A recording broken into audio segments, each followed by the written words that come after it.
Well, temperatures will continue to stay in the 90s through the weekend and actually be flirting with 100 next week. So this has people looking for ways to stay cool. That doesn't sit right with my soul, but some things you've heard throughout the years may not actually help, though. WCNC Charlotte's Megan Bragg has your Verify. Well, a lot of people try different things to beat the heat. With temperatures hitting the 90s, we are looking at the most common heat myths. So let's verify.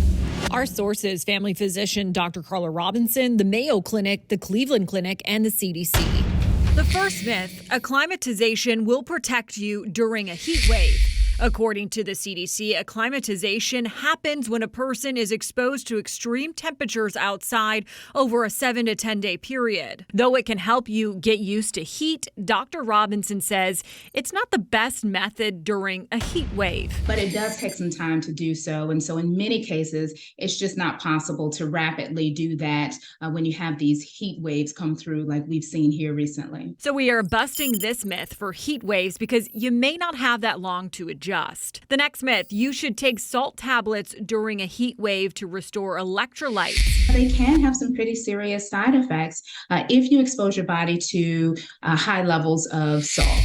Both Dr. Robinson and the Cleveland Clinic agree and say most people are able to restore electrolytes by drinking electrolyte-infused water and eating foods containing electrolytes, especially fruits and vegetables. Too much salt during a heat wave could worsen the levels of dehydration. So unless your doctor says to take them, we can debunk this because most people should avoid salt tablets during a heat wave. And finally, a person will not sweat if they are experiencing heat stroke. There are some people who won't sweat, but it's not a reliable predictor of heat stroke. The most reliable predictor of heat stroke is if you notice that the person is having neurological symptoms. According to the Mayo Clinic, those symptoms can be nausea and vomiting, confusion, slurred speech, and seizures. So there's not a definitive answer for this one because although you can stop sweating, Dr. Robinson says everyone's bodies are different and don't use that as a first sign. With your Verify,